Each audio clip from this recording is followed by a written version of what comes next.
This is the weekly brief, and another very interesting story that played out ever since this calendar year, in fact not just this calendar year, it started in the last calendar year, is the war of words, which has pretty much now also become a war of institutions. I'm talking about a feud that started between what Donald Trump called him as Jerome Too Late Powell for Jerome Powell not cutting interest rates. That's right. To now it's pretty much the entire legal system of US going after the independence of the US Fed. Shri, quick input from you. Unprecedented, pretty much never seen before, and a question mark on the independence of the US Fed. How's this one going to end? Well, while the subpoena is definitely unprecedented, Karthik, but the pressure on Fed and a president putting pressure on Fed, it's a movie that US has seen before, and it didn't play out very well for them.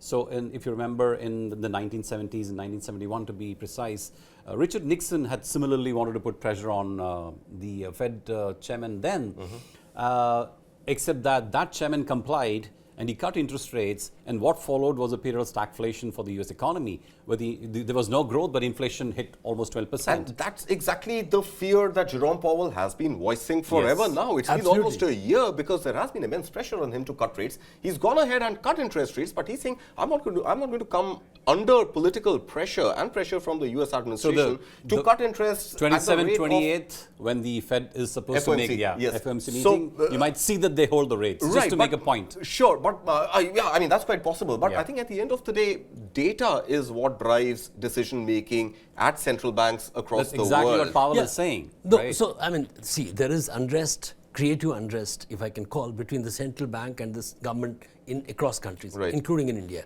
We have our own history of some stress, which is relevant, which is important to have. But, you know, absolute power corrupts absolutely. Trump has demonstrated that. You cannot kill an institution because it has a differing point of view than yours. And that too, its point of view is based on certain data, which may be right or wrong. As Powell rightly said, we could have gone wrong with our projections in the past, as all central bank governors have admitted to. I'm so happy that we're in India, where this creative trust plays in a very, very purposeful and positive impact. We know, Urjit Patel came in, then Raghuram Rajan was there. There's still factors in the environment because they have a point of view. But we've also seen, arguably, that, the exit of Urjit Patel was to do with his disagreement with the government. But I think let's leave that to a later discussion. I think what I want to end with is that you have a case here this time around where you have the central bank governor also being gone after by the lawyers and by the Justice Department because of an over budget and overspend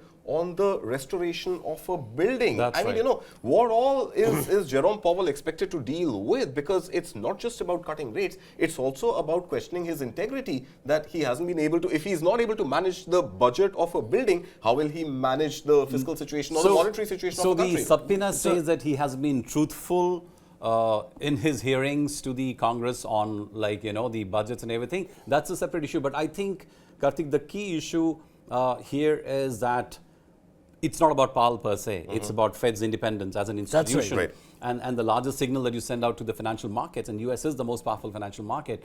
Powell himself is going to retire in May, although he might get to continue on the Fed board as a governor till 2028.